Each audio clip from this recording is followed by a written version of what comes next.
welcome to my channel. I'm Coach Ange, a spiritual life coach, and this is the very first Gemini Season Workshop. Because I'm a Gemini, I feel like it was only fitting to do the very first zodiac workshop during my season. If you're new to the channel, we talk about mindset, astrology, spirituality, coaching, and so much more. In today's workshop, we're going to be talking about Gemini as a sign, what exactly that looks like, what kind of sign is Gemini, what is some of the energy that you might be feeling, even if you're not a Gemini yourself, as well as what are some current astrological transits happening, as well as a couple of journal prompts you can utilize for Gemini season. And lastly, there's a surprise at the very end of this video that it's only for a limited time, so make sure you watch all the way through.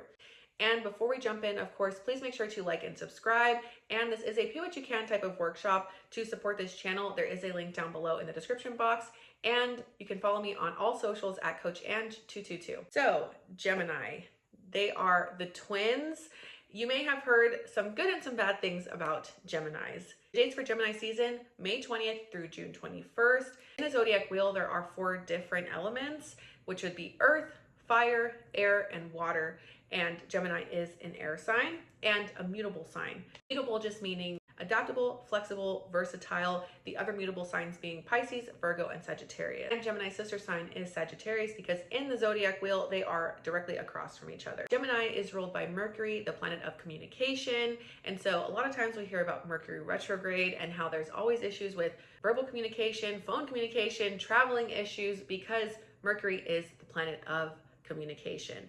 Therefore, segueing into Gemini is known to be very flirty, talkative, can literally talk to a brick wall, extremely curious, charismatic, and you may have heard that Geminis are like jack of all trades, master of none because they're so curious, wanting to learn and know so much that the world has to offer, and into an array of music, an array of fashion, just a very curious mind. You may even know a Gemini who likes to switch up their style. They might dress one way one day and then change it up the next, listening to country one day and rock and roll the next. Like Geminis just want to try and do all the things, try all the types of food, try different types of music, new type of experiences. That's very Gemini energy. This Gemini season, you may be feeling more social, like you're wanting to reconnect with some old friends, maybe even an old fling, and really just wanting to get back out, try new things, try new experiences, finally have that energy to want to go do more. We are coming off of Taurus season, and Taurus is a fixed earth sign.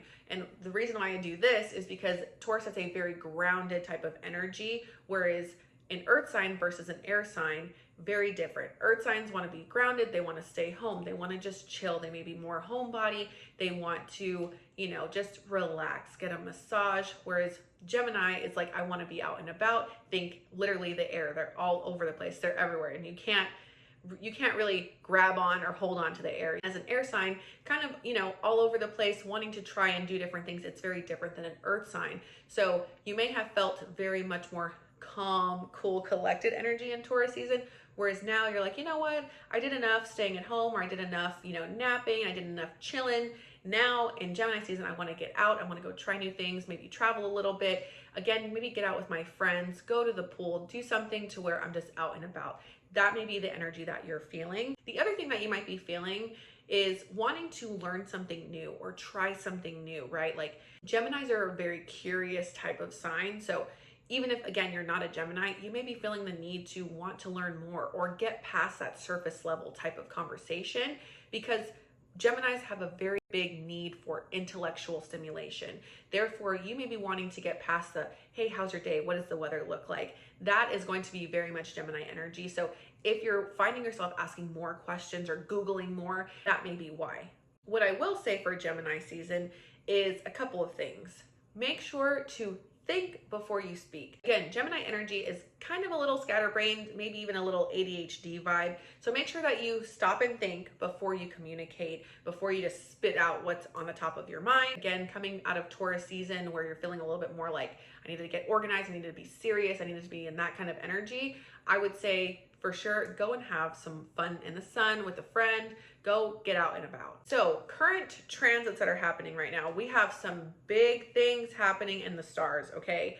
First and foremost, Pluto in Aquarius, Neptune in Aries, huge, once in a lifetime type of transits. Because those are slower moving planets, they don't move very quickly. The last time that Pluto was in Aquarius and the last time that Neptune was in Aries was in the 1800s. So a very long time.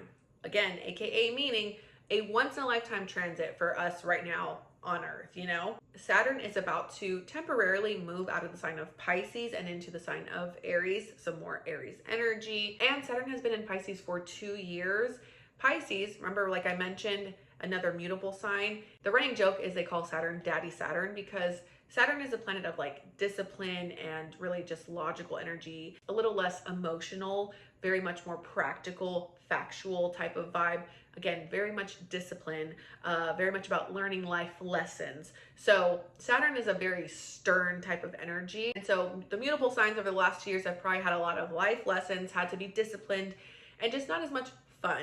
And so now that there's going to be a shift into the sign of Aries, Aries being a lot more happy-go-lucky, fire sign, bold, confident type of energy, it's going to feel like a shift for the mutable signs for sure. So definitely feeling a little bit of a break from now until about September. Then Saturn will transit back for a little bit into Pisces and then finally stay there for the next 2.5 years come early 2026. What I will say is as well, Mercury, Gemini's ruling planet, is currently in the sign of Taurus. Again, Taurus being a fixed earth sign is still calling us to think before we speak, make sure we're in grounded energy and not just kind of come out with like whatever's on the top of our head. Really utilizing that Mercury in Taurus type of energy, I think is going to be very helpful. So the 2 journal prompts that I'm going to give you today that you can utilize throughout this Gemini season is what brings me joy and how can I do more of that? I think really taking a step back and being like, am I just working too hard? Am I just, head down and just kind of dissociating and not being intentional with my time and making sure that you bring joy and fun back into your life? At the core, we're all just big kids, and Gemini kind of has that very playful, childlike, youthful energy. So making sure that you're really taking some time to have some more fun, even if it's just going for a swim or being silly with your friends, going to karaoke, I don't know, whatever makes you happy, whatever brings you joy. I would say really think about this when you're writing down this journal prompt and your answers, okay? And then the second journal prompt is, what have I been putting off communicating?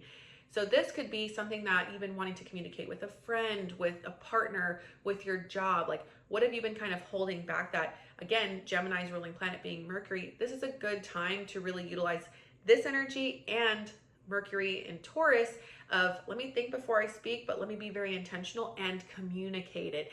Make sure we share how we're feeling, but be mindful of how we're sharing it, if that makes sense. Again, the 2 journal prompts that you can utilize for this Gemini season: what brings me joy and how can I do more of that? Number 2, what have I been putting off communicating? I would say write those down and take some time to really think about those. You have until June 21st to keep this Gemini energy around, but I would say definitely utilize this Gemini energy while we have it. So Pluto in Aquarius, that is such a huge transit because Pluto is the planet of death, rebirth, and transformation. And in the sign of Aquarius, it is calling us up to be innovative, authentic, unique, creative, really look at the collective and really challenge certain systems and structures that have been in place for so long. Aquarius as a sign is one of the most unique signs in my opinion. They're super innovative, very creative, again, very authentic, true and honest, and very innovative. They really look at the big picture and really see things from all different angles. So Pluto in Aquarius is calling us up as a collective to be true to ourselves, be authentic, be yourself. Don't try and be another carbon copy of somebody else. Pluto in Aquarius will be there for the next, right about 20 years. So for quite a long time, it's a pretty long transit. And Neptune now in Aries, another once in a lifetime transit. Neptune is the planet of like dreams, illusion. Neptune rules Pisces, which is a very like whimsical, daydreamy type of energy. And so Neptune moving into the bold and confident cardinal sign of Aries is really calling us to think about our dreams and then take action. So Aries, ruled by Mars, the planet of war and action, is going to have such a good combination with Neptune because it's helping us be like, okay, what have I been wanting? What is the dream? What is the goal? And how can I take steps forward to do the thing? Once you have an action step and once you have a task at hand, just go for it. Just do it. Like, now is the time to really utilize that energy. And again, that is collective energy. That is nothing to do with just only one sign. That's for everyone. Of course, if you have major placements in Aquarius or in Aries or something like that, it's going to maybe feel a little bit more intensified. Like I have an Aries moon, so I'm going to maybe feel a little bit more of that intensity, but it's a collective type of energy. That is it for the Gemini season workshop. I hope you enjoyed it. Yes, you made it to the end, so you get to hear what the surprise is.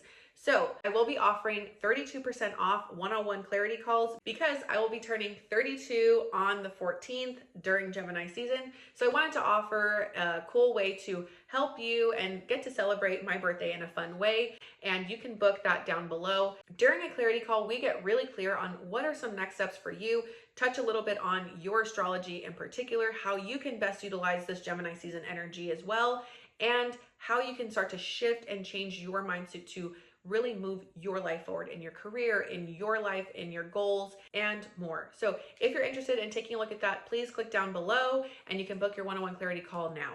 I want to say thank you so much for being here for my very first Gemini season workshop. So much more to come. So make sure to subscribe and click the bell button down below so that you can be notified of any new videos I post, as well as next season's workshop for Cancer season. Thank you so much for watching. I hope you have an amazing rest of your day, and happy Gemini season. I will see you next time. Bye.